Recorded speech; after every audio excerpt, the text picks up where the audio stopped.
राहुल और अखिलेश यादव की पार्टियां लगातार भिड़ी पड़ी हैं। संभल के मामले में तो अखिलेश और उनके लोगों ने राहुल गांधी और कांग्रेस को ऐसा धोया था कि राहुल गांधी को संभल के लोगों को दिल्ली बुलाकर मिलना पड़ा, क्योंकि राहुल गांधी जब संभल जा रहे थे तो उन्हें रोक दिया गया था।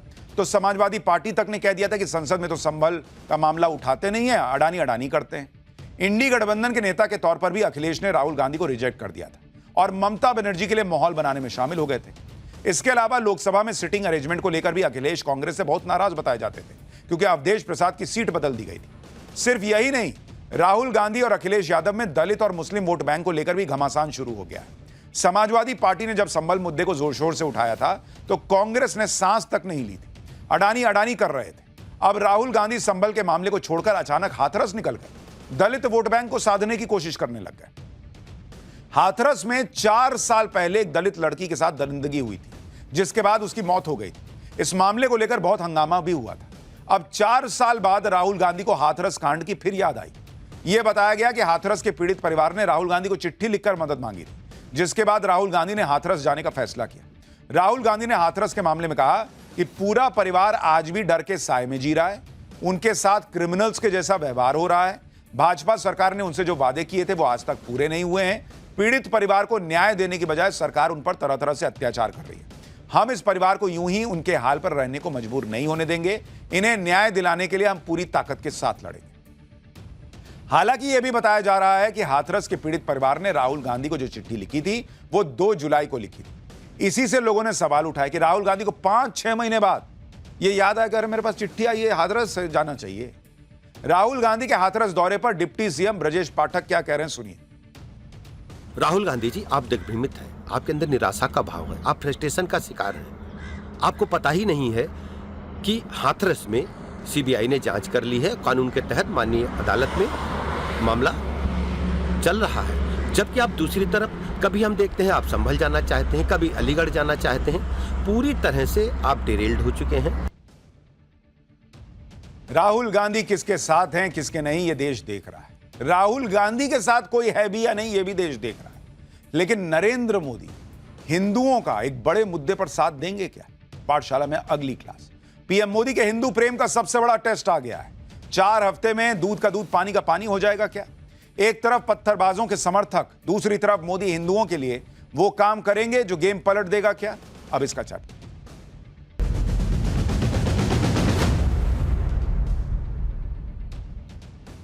लोकसभा चुनाव के बाद प्रधानमंत्री नरेंद्र मोदी का बहुत मुश्किल वक्त था, लेकिन हिंदुओं को एहसास हुआ कि उन्होंने लोकसभा चुनाव में क्या किया और इसलिए उन्होंने नरेंद्र मोदी का तब भरपूर साथ दिया जब हरियाणा और महाराष्ट्र में पीएम मोदी का टेस्ट था। हरियाणा और महाराष्ट्र में पीएम मोदी ने हिंदुओं को एकजुट होने के लिए कहा तो हिंदू एकजुट हुआ। हरियाणा महाराष्ट्र में बंपर जीत बीजेपी को दिलवाई। हिंदुओं ने तो अपना काम कर दिया, लेकिन अब बारी प्रधानमंत्री नरेंद्र मोदी के सरकार की। उनके हिंदू प्रेम का सबसे बड़ा टेस्ट सामने आकर खड़ा हो गया है और सिर्फ 4 हफ्ते में सब साफ हो जाना है। पीएम मोदी के हिंदू प्रेम का टेस्ट होना है वर्शिप एक्ट पर फैसले को लेकर, जो वर्शिप एक्ट कांग्रेस के जमाने में लाया गया था, जिसकी वजह से सनातन के बहुत सारे केंद्र जो विदेशी आक्रांताओं ने तोड़े थे वो सैकड़ों सालों बाद आज भी बंधक है। वर्शिप एक्ट को लेकर सुप्रीम कोर्ट में अलग अलग याचिकाएं लगाई गई थीं, जिस पर आज सुप्रीम कोर्ट में सुनवाई। सुप्रीम कोर्ट ने कहा है कि केंद्र सरकार वर्शिप एक्ट पर अपना स्टैंड क्लियर करे। केंद्र सरकार 4 हफ्तों में वर्शिप एक्ट पर जवाब दे। बिना केंद्र सरकार के जवाब के अब फैसला नहीं दे सकते। यानी 4 हफ्ते, मात्र 4 हफ्ते, महीने भर के अंदर पीएम मोदी को अब बड़ा फैसला करना है कि वर्शिप एक्ट रहे या जाए। सरकार का स्टैंड क्या है यह कोर्ट में बताना होगा। इसलिए आज जब सुप्रीम कोर्ट ने सरकार से वर्शिप एक्ट पर अपना स्टैंड क्लियर करने को कहा, तब से पीएम मोदी के हिंदू प्रेम का एक टेस्ट भी शुरू हो गया। इस देश में समानता सबके लिए जो कही जाती है होनी चाहिए, वो होगी या नहीं, अब सरकार में ये टेस्ट होगा। क्योंकि देश का हिंदू समाज जो वर्शिप एक्ट को बड़ी रुकावट मानता है, वो बड़ी उम्मीद से नरेंद्र मोदी की तरफ देख रहा है कि अब देखते हैं नरेंद्र मोदी की सरकार कोर्ट को क्या कहती है। इसी साल सितंबर में नरेंद्र मोदी जब अमेरिका गए थे तो वहां खुद यह कहा था कि उनका तीसरा टर्म बड़े फैसलों वाला होगा। इस दौरान भीड़ मथुरा और काशी के नारे लगा रही थी। वहीं सीएम योगी भी कह चुके हैं कि हमारे आस्था के केंद्रों के लिए सैकड़ों साल का जो संघर्ष चल रहा है वो संघर्ष अब खत्म होना चाहिए। एक बार पीएम मोदी और सीएम योगी को सुनिए, फिर आपको बताऊंगा कि सरकार के वकील ने आज क्या कोर्ट में कहा, जिससे भी एक हिंट मिलता है और आगे क्या होना है। ये तीसरे टर्म में हमें बहुत बड़े लक्ष्य साधने हैं।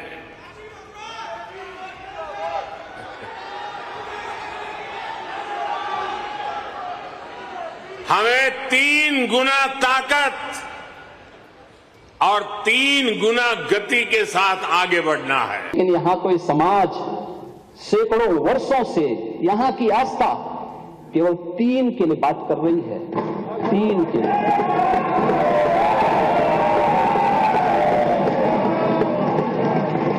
तो 3 के लिए भी इसलिए वे विशिष्ट स्थल हैं, वे सामान्य नहीं है, ईश्वर की अवतरण की धरती है। यानी लोक आस्था, भारत के अंदर लोक आस्था का अपमान हो, बहुसंख्यक समाज गिड़गिड़ाए, ये पहली बार देखने को मिला। दुनिया देख रही है, स्वतंत्र भारत में काम पहली बार पहले होना चाहिए था।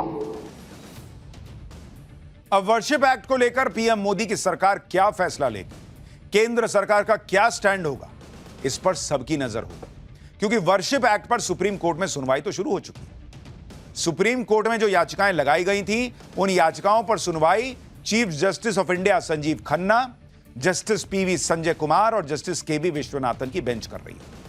आज सुप्रीम कोर्ट ने सुनवाई के दौरान कुछ आदेश पारित किए, जिसके बारे में आपको पहले बताता हूं।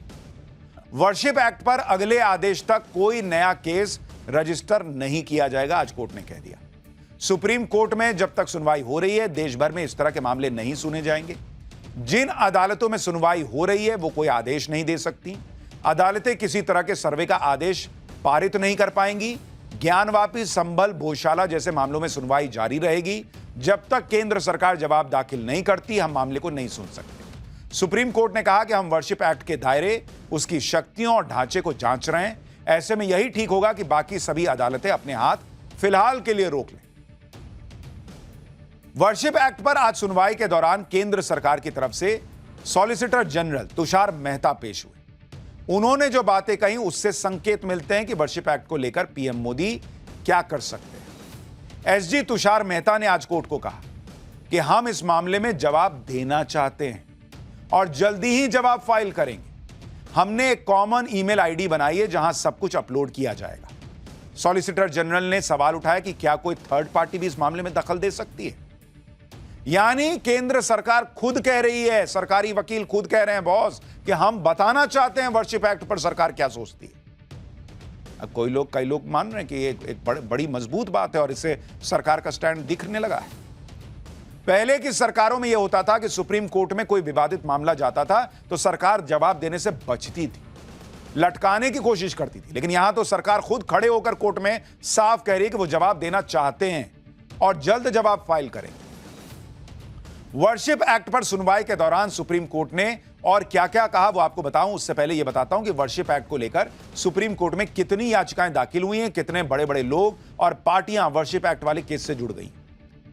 वर्शिप एक्ट के समर्थन में कि एक्ट रहना चाहिए और किसी भी धर्म स्थल का जो है वो स्वरूप नहीं बदलना चाहिए, कोई कोर्ट नहीं जाएगा, वगैरह वगैरह, ये जो वर्शिप एक्ट में है इसका समर्थन करने वाली कौन कौन है भाई?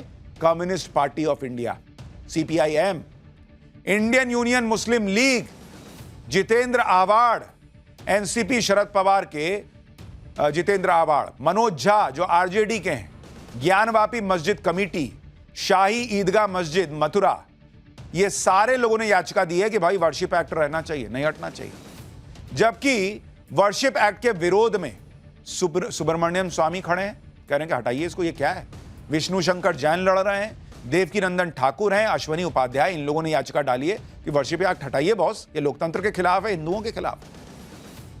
इतने बड़े बड़े लोग और संस्थाएं वर्शिप एक्ट में बदलाव या उसे खत्म करने के विरोध में उतरे हुए हैं। इनमें राजनीतिक दल भी शामिल है, सभी को अपनी अपनी राजनीति की चिंता है, इसलिए वर्शिप एक्ट का समर्थन कर रहे हैं।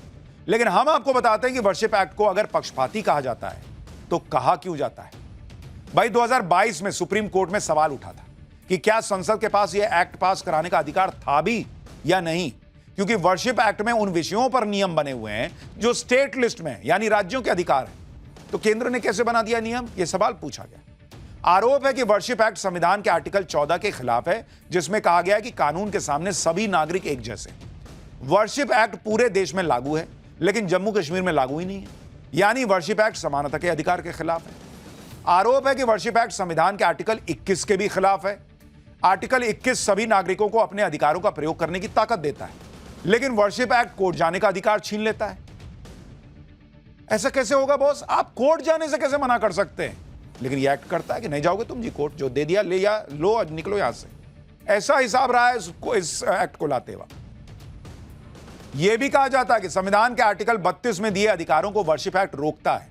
बाबा साहब अंबेडकर ने भी कहा था कि आर्टिकल 32 संविधान का दिल और आत्मा है। आर्टिकल 32 सभी नागरिकों को सुप्रीम कोर्ट जाने का अधिकार देता है, लेकिन वर्शिप एक्ट ऐसा करने से रोकता है। और ऐसा कानून कांग्रेस ले आई 1991 में और चले जा रहा है। संविधान में कई ऐसे आर्टिकल हैं जिनमें दिए अधिकारों और प्लेसेस ऑफ वर्शिप एक्ट में टकराव होता रहता है। जैसे संविधान का आर्टिकल 25 नागरिकों को अपना धर्म मानने और प्रचार करने का समान अधिकार देता है, लेकिन वर्शिप एक्ट हिंदुओं, जैन, बौद्धों, सिखों से यह अधिकार छीनता है। संविधान का आर्टिकल 26 धार्मिक समुदायों को अपने पूजा स्थलों के प्रबंधन प्रशासन का अधिकार देता है, लेकिन वर्शिप एक्ट हिंदू, जैन, सिखों के धार्मिक संपत्तियों को दोबारा हासिल करने से रोकता है। संविधान का आर्टिकल 29 भाषा, लिपि और संस्कृति को संरक्षित और बढ़ावा देने का अधिकार देता है, लेकिन वर्शिप एक्ट सांस्कृतिक विरासत से जुड़े पूजा स्थलों को वापस लेने से रोकता है।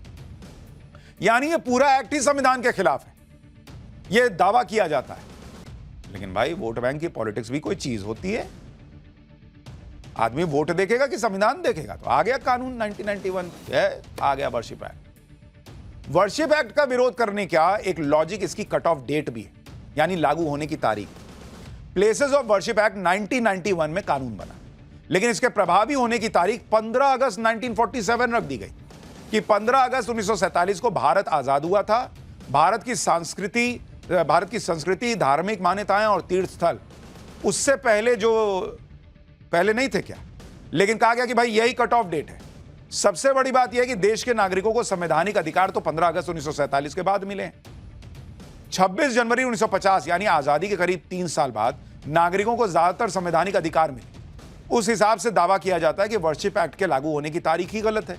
जो धार्मिक मान्यताएं सैकड़ों सालों से चली आ रही हैं, जो इतिहास में लिखा है, उन सबको नजरअंदाज करके 15 अगस्त 1947 की तारीख तय कर दी गई कि आजादी के वक्त जो जैसा था वैसा ही रहेगा, उसमें कुछ नहीं बदलेगा। यह क्या बात हुई बॉस?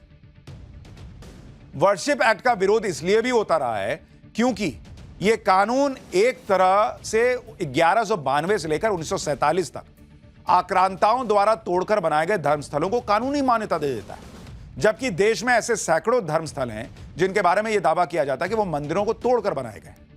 इस कानून के विरोध में कहा जाता है कि मध्यकाल में अन्य धर्म के लोगों ने हिंदुओं के धार्मिक स्थलों पर कब्जा किया था और इस कानून से हिंदुओं के धार्मिक अधिकारों को चोट पहुंचती। भाई, एक देश पाकिस्तान बना, इस्लामिक लाइंस पर बना, वहां आप धर्म के हिसाब से चले गए, आप रह रहे।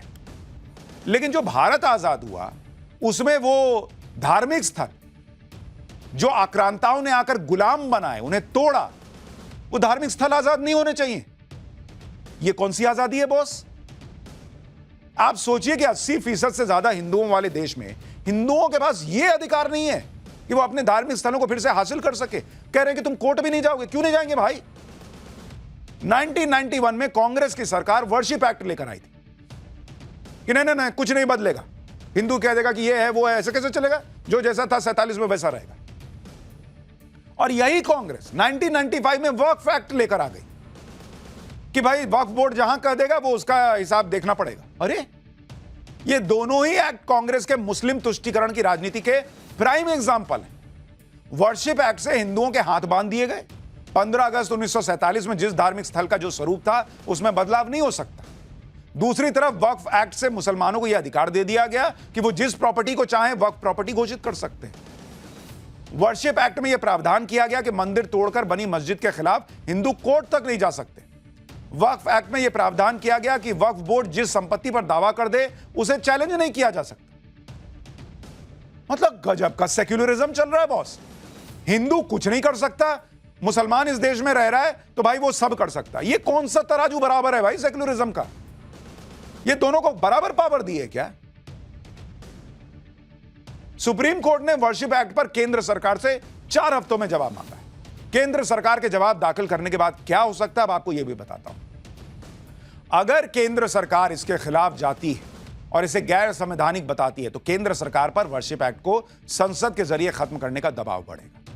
और अगर केंद्र सरकार न्यूट्रल रहती है या एक्ट का साथ देती है तो सब कुछ सुप्रीम कोर्ट पर निर्भर करेगा। कोर्ट में वर्शिप एक्ट की लीगैलिटी पर बहस होगी, जिसके बाद वर्शिप एक्ट का क्या होगा इस पर फैसला आएगा। लेकिन 4 हफ्ते में तस्वीर क्लियर हो जाएगी कि इस देश के संवैधानिक इतिहास पर जो कई लोगों को लगता है काला काला दाग है वर्शिप एक्ट, वो रहेगा या जाएगा। नरेंद्र मोदी सरकार क्या कोर्ट में जवाब देगी, अब इस पर सबकी नजर है।